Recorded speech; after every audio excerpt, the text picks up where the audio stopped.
Sveiki visi, su jumis sveikinuosi, aš Raudonasis Lapinas ir šiandien jums parodysiu, kaip perkrauti pabaigos pasaulį.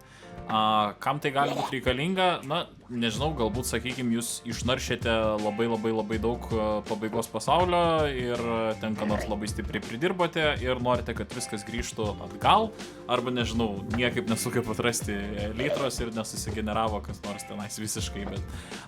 Žodžiu, tai šiandien tiesiog pamokysiu, kaip iš naujo atstatyti, perkrauti pabaigos pasaulį, na, nesunaikinant, sakykime, serverio ir nepradedant žaisti visko iš naujo. Tai jeigu pamoka patiks, būtinai paspausk mygtuką patinka, prenumeruok Redfox Cloud kanalą, o dabar keliaujam mokytis, keliaujam. Ok, tai aš esu jau mūsų Redfox Cloud valdymo pulte, esu skiltyje FTP MySQL Ercon ir pradžiai ką turim padaryti, tai žinoma išjungti mūsų serverį, kad tiesiog nesusigadintų visokie failai ir panašiai.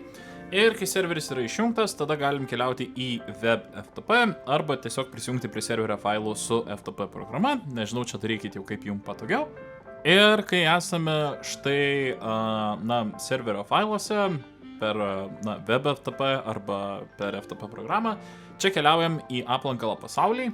Ir su paper varikliuku viskas yra labai paprasta, viskas, matote, yra jūsų paprastas pasaulis, pragaro pasaulis ir žinoma pabaigos pasaulis.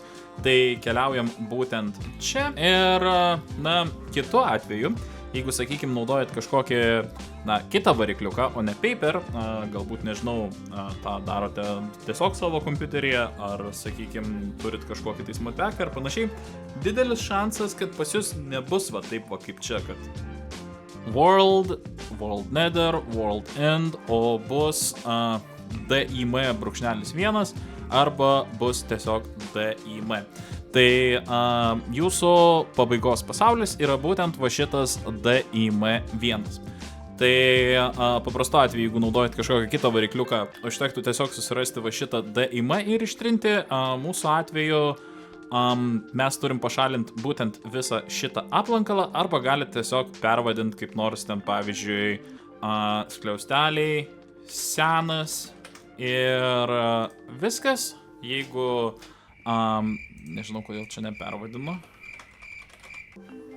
Ok, pasirodo, turbūt, jeigu norit kažką tais pervadinti ir išsaugot savo seną jau kažką ten, apgadintą, sakykime, pabaigos pasaulį, tai tą geriau daryti yra per FTP programą, tarkim, WinSCP arba FileZilla.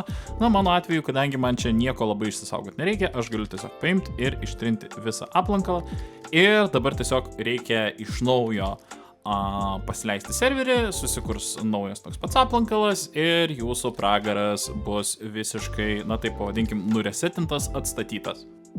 Ok, tai serveris matau, kad užsikrovė, naujus pasaulius sukūrė ir jeigu dabar grįšim čia ir tiesiog perkrausim, kaip matot, atsirado naujas World the End. Tai su Redfox Cloud serveriais viskas yra taip paprasta, užtenka tiesiog paimti ir, ištrinti šitą, sakykime, pabaigos pasaulio aplankalą ir tiesiog vėl iš naujo jungti serverį ir jūsų pragaras yra nuresetintas arba atstatytas. Lygiai tą patį galite padaryti ir su pragaru, tai pragarą aš jau aprodžiau, yra vaizdo įrašas apie tai. Ir viskas, panašu, kad sėkmingai nuresetinot, pakeitėt savo, taip pavadinkim, pabaigos pasaulį. Tai štai tokia labai greita pamoka apie Minecraftą, apie kaip atstatyti, perkrauti pabaigos pasaulį. Kiek žinau, paperį, tai jis netgi ir pasikeičia, susigeneruoja visiškai naujas. Su kitais varikliukais tai greičiausiai gausit tiesiog tokį patį, kokį ir turėjot. Bet jeigu kažką tais pridirbot, visą laiką yra smagu ir gerai turėti tokią galimybę.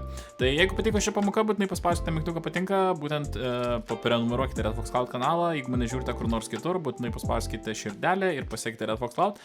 Su jumis buvo aš Raudonasis Lapinas ir sakau jums iki kitų pamokų ir kitų susitikimų. Ate!